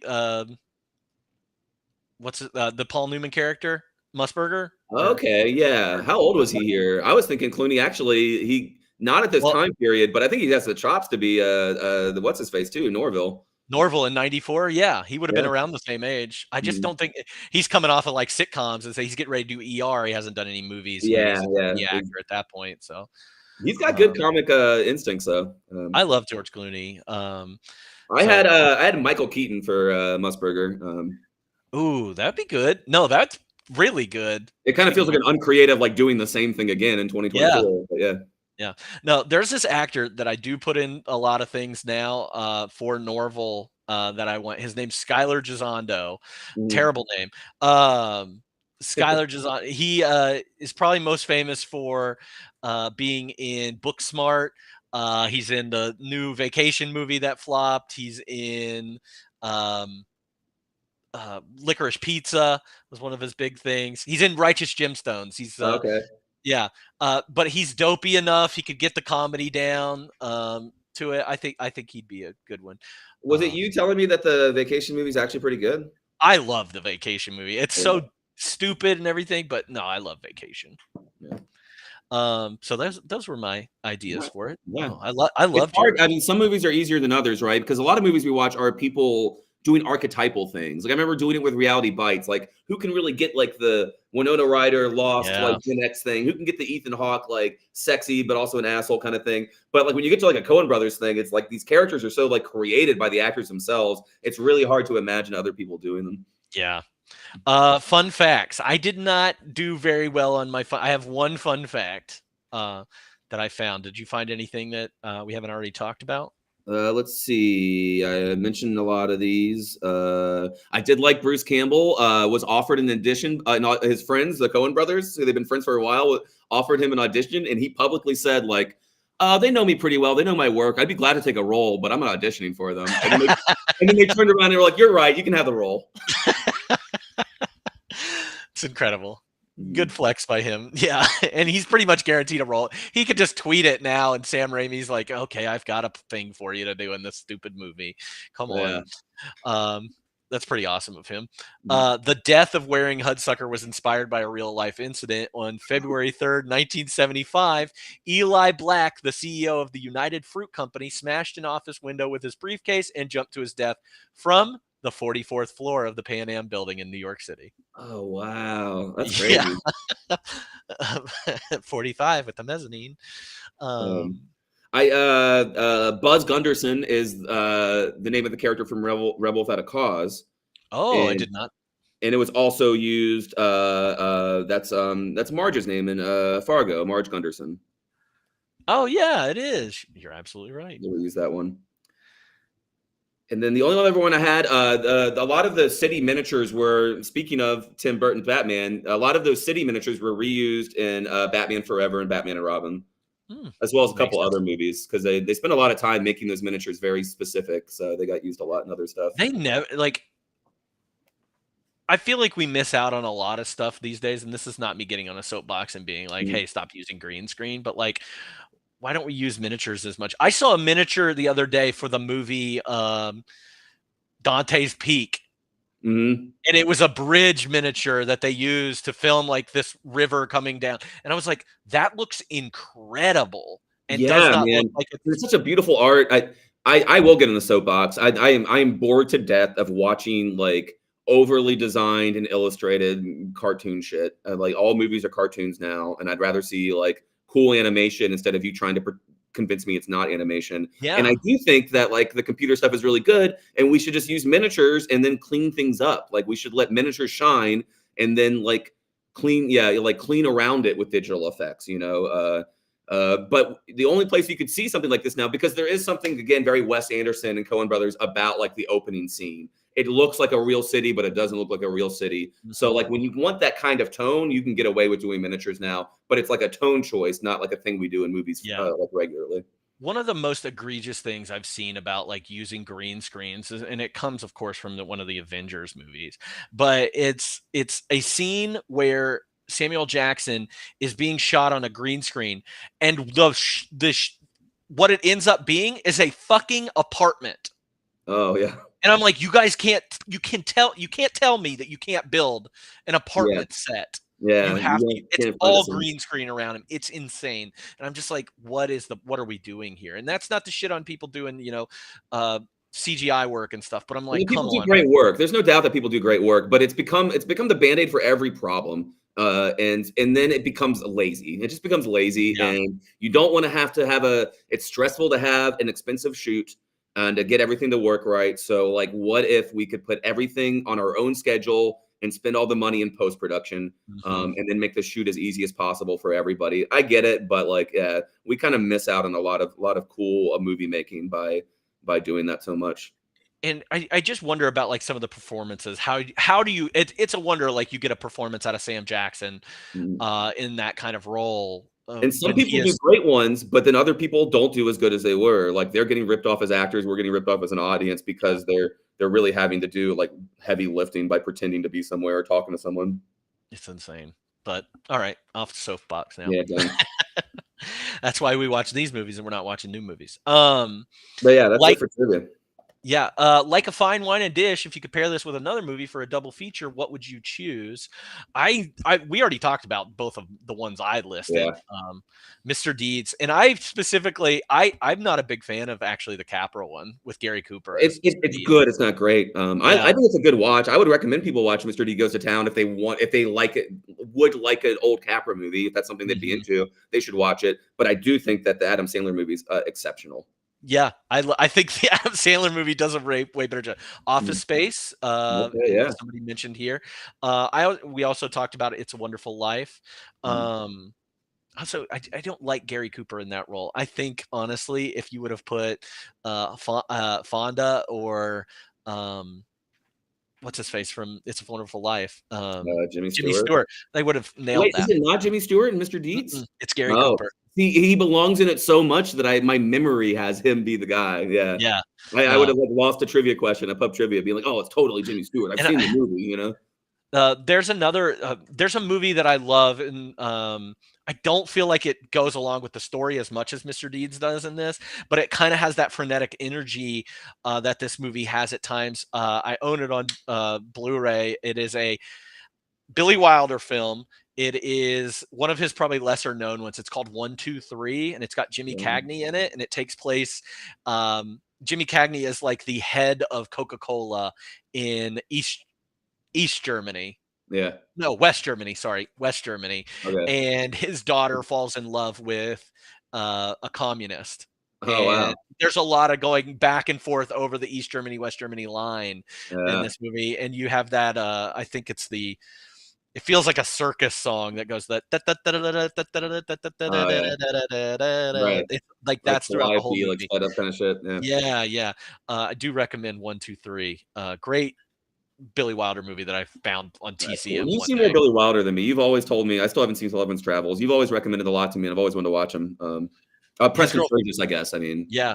Preston Sturgis. I mean, they're same thing. I've seen To Be or Not to Be. That's Lubitsch, actually. Fuck yeah. So I don't know. I was about to say you're kind of in my wheelhouse of all the. But those are the three that wrote like smart, hilarious, but moving things. Like Frank Capra is wonderful, but he's like a little all-American, like basic bitch about a lot of things, and very sappy. But I love his movies or whatever. But if you want like some really smart, beautiful art, those three guys were doing it at the same time. Yeah. Sullivan's Travels great movie, and Mhm. definitely gets a lot of credit from the Coen brothers, Yeah, because they end up naming their movie after the fake movie that they're trying to make in Sullivan's Big Brother, Travels, Little Brother, Brother Where yeah. Art Thou. So Which is just a great joke in and of itself. There's just something about like the pretentiousness and the hope of screenwriting crushed by like reality. To call your movie "Oh Brother, Where Art Thou" like is perfect. it's a great movie. I fucking love that movie. His Girl Friday might be another Makes one sense. to recommend Totally. here. She's very Rosalind Russell in this, Mhm. very Yep. fast talking. You like that stuff. Mhm. So that's another one I And would it's also recommend. an amazing movie that everybody should Yep. watch. Yeah. Yep. Anything else that we're missing? Yeah, I had all of those. It kind of went different ways. There is, I think, a argument like a lot of what happens in here, and a lot of they talked about like the set designs and stuff like were really influenced by Brazil. So that's a wild Terry Gilliam movie, like I've with never seen it. a mind fucky crazy things. But there are angels. There are again like the paper slapping him in the face, being caught in this like the cogs of a big machine. Be a very different tone, but there's an argument to be made for it. I also the Sweet Smell of Success Ooh, is we've talked about Burt Lancaster. Is that right? yes. That is a wonderful movie about like just trying to stay one step ahead of tragedy in a big city. Makes a lot of sense. And then I really think that there's a lot of Kafka influences here. And Kafka would very seriously write. I think The Trial is a good, which is was filmed by Orson Welles in the '60s. Um, the Trial is very much about like, oh, I got a job, and Kafka couldn't stand having a regular job, and he was like, oh, all of these like it's just filing cabinets that are about to fall down on you. Like he made a lot of abstract, horrific art about like the oppression of being in like a major city like business mailroom kind of thing. And then it was also done pretty well in the movie Kafka by Steven Soderbergh. I think is '91, where Mhm. that's a black and white film Soderbergh did that takes a lot of different Kafka books and ideas and shoves them into one movie. So this would be like more serious takes on the silly world that Norville lives in.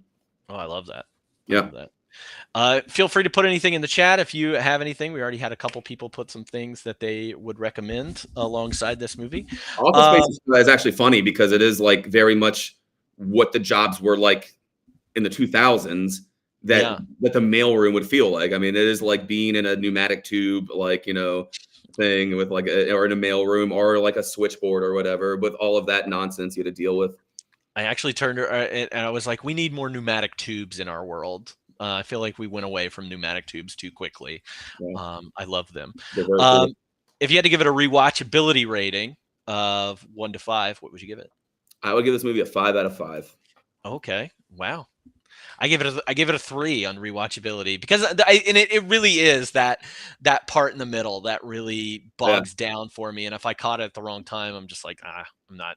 I need this to get to the point or get to the fun scenes. yeah. Overall star rating, I give it a 5 out of 5. 5 out of 5. I love it. I I love that think you it's love I this think it's the movie. only 5 out of 5, double 5 out of 5 I've done on this podcast. But it's hard to get something a 5 out of 5 when you're like, well, if you like Hudsucker so much, you're gonna say like what Big Lebowski's not better or Yeah, I think whatever. it's I mean, preference thing too. Like, Yeah, totally. Like, no, I think this movie is beautifully wonderful and unique, and it should be like remembered and watched. yeah, I think when it comes to movies, like I think I was talking about this with Spencer earlier this week. Was about like everybody goes whenever you think of Coen Brothers movies, you think of Big Lebowski, and that is everybody's like that's my 5 out of 5 star movie, Big Yeah. Lebowski, and I'm like Big Lebowski's great. It doesn't catch me in the right like it has never caught me in the way that I've liked Fargo more I or agree. I think Fargo is a more perfect movie. Big Lebowski is just the cultural, like the meme yes, of them. and And you like know what? Like I think Barton Fink is flawed, and Miller Crossing, I think, is almost perfect. They're better movies than Hudsucker, but they're yeah. also dark, fucked up shit. There's a little more Tarantino in those two movies than there is in this. So, like, if I want to watch some Coen Brothers, but I don't want to, like, see a bunch of like supernatural evil and destruction and horrible griminess and stuff like that, Hudsucker's the movie for that. Yeah, and in going even further into that, you see there are other things, whether it's No Country or True Grit or my personal favorite, I think, other than Fargo, is probably Inside Llewyn Davis, which is Mhm. a dark, depressing movie with zero plot. Yeah. But I just love it. I love the music. I love the atmosphere. I love Llewyn It's Davis beautiful. as a It's a great character. movie. Yeah. It's a beautiful movie. So Well, and the Coen brothers for a while, I don't think this counts in it, but they would do like they'd have their big project, and then they would like make a summer movie in between, like while they were working on something else, or they'd write a summer script fast. That's why they wrote Burn After Reading. That would be a good pair with this because that is like being caught up in a weird like governmental conspiracy, but it's very bright and happy. Like that could have been rewritten to be PG, like this is. Hail Caesar, which is another kind of random. I've never seen Hail Caesar, and I always heard kind of middling things about it. But it does feel like going back to this well because it is again about old Hollywood, right? It is about old Hollywood, and they kind of went into this mode with where they're telling like multiple stories that aren't as focused like Buster Scruggs. It's a series of 5 different movies, and that kind of feels what Hail Caesar's like that too. Hail Caesar feels like that a little bit too. And the plots kind of mix together a little bit, but not as much as some like Tarantino movies. No, great movie. Raising Arizona's a great movie, perfect movie. Nicolas Cage is amazing. Like these guys just really don't miss. And they aim a lot of different places too, which makes it more impressive. Yeah. So I want to do it. I want to do a Coen Brothers, rewatch of everything. Maybe get everybody on the pod that likes some Coen Brothers movies. We can talk about it and we can rank them. That would be great. But okay, that's it. That's everything. Ryan, thank you. That's everything. That's everything there ever will be. The future is now, chat. The future is now. Remember that. Is there anything that you've watched recently that you'd love to recommend to people, other than the 20 movies we already recommended to people? So yeah, right. Caught up on The Bear. I've been watching bad DC movies, but we don't need to talk much about that. Like The Flash. It's the next on my list. Ooh, I can't wait. I watched the Snyder cut. Oh yeah. Do you watch it in black and white? No, I didn't even know that was a thing until after I watched it, and I was like, you need to go back. It's already in black and white, pretty much. Like, but I think I might have talked about this because you recommended it, and I talked to you about it. But I may have talked about it on the pod before. I watched Wonka for a second time, and I love that movie. Wonka's incredible. Wonka is so good, and we all just sat back and laughed at it and said, "Fuck you, Hollywood. We don't want that," and we were wrong. We were wrong. The music is so good. I forget the director's name, the guy who does Paddington. I'm excited for Paddington 3 coming out this year. Beautiful director, makes kids movies great. I love the songs. I love the singing. The acting's good. The comedy's good. It's not maybe a 10 out of 10 perfect movie, but man, it blew me away with how impressed I was. I watched it, and then I one night like made my girlfriend watch it with me. I was like, I promise you're gonna like this a lot. She's like, I guess. And then, yeah, at the end she was like, that was wonderful. No, it's nice to have somebody that's done that does these children's movies and makes them in smart, fun ways and doesn't pander, I guess. Like, yeah, or it can somehow make like, I don't know, like innocence really exciting again. It feels like I don't keep up with a ton of kids content, but I feel like all the smart stuff is on TV and it's very like Steven Universe-y, which is awesome. It's really cool. Yes, but it is like kind of wild, manic absurdism. It's like what Adult Swim and like Cartoon Network did to TV content. Then you get like a bunch of like little kid shit, like Secret Life of Pets, like fucking wild CGI, roller coasters. But to make something innocent that's still exciting and funny and smart and thoughtful. I don't know. I guess I will say that the Puss in Boots 2 not only made me cry in theaters, but when I was telling somebody the plot a few months ago, it made me cry when I was telling them about the plot. So yeah, that's my biggest recommendation from this whole podcast. If you have not seen Shrek 6, Puss in Boots 2, The Last Wish, do yourself a favor. It's a gorgeous movie about found family. Okay, Wonka, Puss in Boots 2, The Last Wish. I'm with you. I love Wonka. I think that guy captures Roald Dahl's tone very well. So give him all. The little thing with his mom's chocolate. The moment in the movie where he says, "Come with me," I fucking died. And Timothée Chalamet fucking crushes in this movie. Yep. As much as people don't want to put Timothée Chalamet in everything, put him in everything. He's great. I love him. I almost because of that, I almost put him in there for the 24 recast of Norville. I'm like, yeah, let's see what he's got. I don't know why, but I was like, this guy couldn't be Paul Atreides. Like, I have any frame of reference for what Paul Atreides should or Honestly, be. for the longest time, I kept hearing about Timothy Chalamet, and I'm a huge Dune fan. So when he was Paul Atreides, I was like, he does fine. I don't know why everybody loves him so much, but all he gets to do, especially in the first movie, is just like mope. Like Yeah. there's not a I lot for him to just do. watched Dune 2 Yeah, and was like, nah, he's it. He's good. yeah. He's got it. I believe him and everything. So fucking love Dune 2. There's that one scene in Dune 2 where he turns his voice on and yells in the cave, and I'm like, oh fuck yeah, you got range there. That's pretty great. Yeah. No, that's great. I just watched a couple new movies this weekend, Long Legs and Maxine. Maxine's again, I was kind of in a horror mood. These horror movies, But, okay. Yeah. but Long Legs is really an interesting take, I think, on a horror movie. It makes you think that you're watching like Silence of the Lambs, but it's Okay. not It is not trying to be Silence of the Lambs, and it very much tells you that in the movie. So I really like that. Speaking of Nicolas Cage, we had mentioned earlier, gives kind of a really creepy performance in that.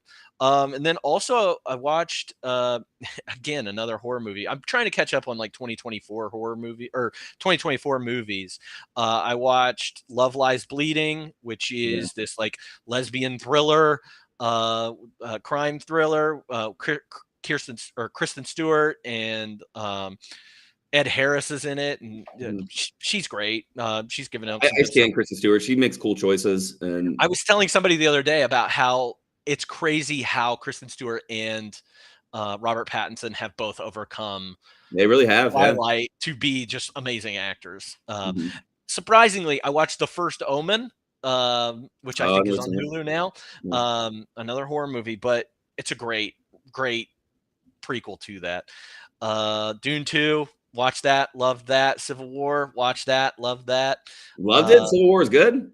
I liked Civil War. I didn't expect it to be. I only talked to one person about it, and I may have actually talked him into saying it was bad somehow. But like I don't know. I didn't think I liked it. It's not a perfect movie by any means, but I liked what it did, and I liked what it didn't do. Because it's very easy to play into the political environment as it is, and that's true. I guess what my guess was. I don't know if any gamers out there remember like when Far Cry 5 came out, and it was the enemies were like religious fundamentalists in American mountains, and they played up in their marketing. They were like, "Hey, a little like real life, isn't it? Wink, wink, or whatever." And then you play the game, and they're not really making any political statements or choices at all. So so with Civil War, my thought was that they were maybe crassly playing on like current tensions, but then when you got there, it was just going to be a pretty run-of-the-mill action movie.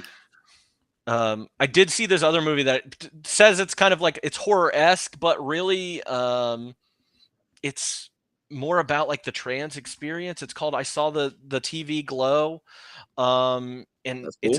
it's about this guy or this child growing up and not being, well liked by anybody, but he finds this friend and develops this friendship with this person at his school that they both share a love for this TV show. It's kind of based on like a love for a Buffy style TV show, but they love this, and then she ends up like disappearing someday. Okay. But it's really beautiful. I feel like maybe you've mentioned who the director of this. I feel like maybe you've talked about the director of this before. They did what is the I Saw the TV Glow by Jane Shainbrun. She did We're All Going to the World's Fair. I don't know which I think is on Criterion channel, but I think We Are All Going to the World's Fair. So check that out. Anybody, if you're interested in that those sounds kinds dope. of things. Yeah. It's not horror. I know you're not a big horror guy or anything like that. So whenever this one, I think is one that would skew way less horror and more commentary than anything. So other than that, let's watch next week's movie. That's what I want to do, which is The Paper, and it is streaming on Netflix. This is a Ron Howard movie starring Michael Keaton. So somebody was talking to me about this movie recently, and they were saying cool things about it. And I think every time I hear somebody ever mention it, I go, "Yeah, I saw that with Meryl Streep," but that's The Post. The Post. Yes, you're right. We're going to be talking with I think Spencer next week because he did work at a Spencer. newspaper. He did work it as a newspaper. Spencer, can I So just say real quick, one of your top 5 guests. Spencer is one of my top 5 guests. Yeah, definitely. Totally. I'm just kidding. I love all your guests, and I love Spencer especially. Well, I think all my guests are. Joseph. They're all Joseph top might be the 1 one that guests. goes out top 5. Oh yeah, you think he's number 6? He might be 6 or 7. Oh So. no, Joseph, fell off, bro. You're the best awesome. mod, though. He's such a good mod. Mhm. And on that, we're going to leave. So thank you all so much for watching Hudsucker Proxy with us and talking about Hudsucker Proxy with us.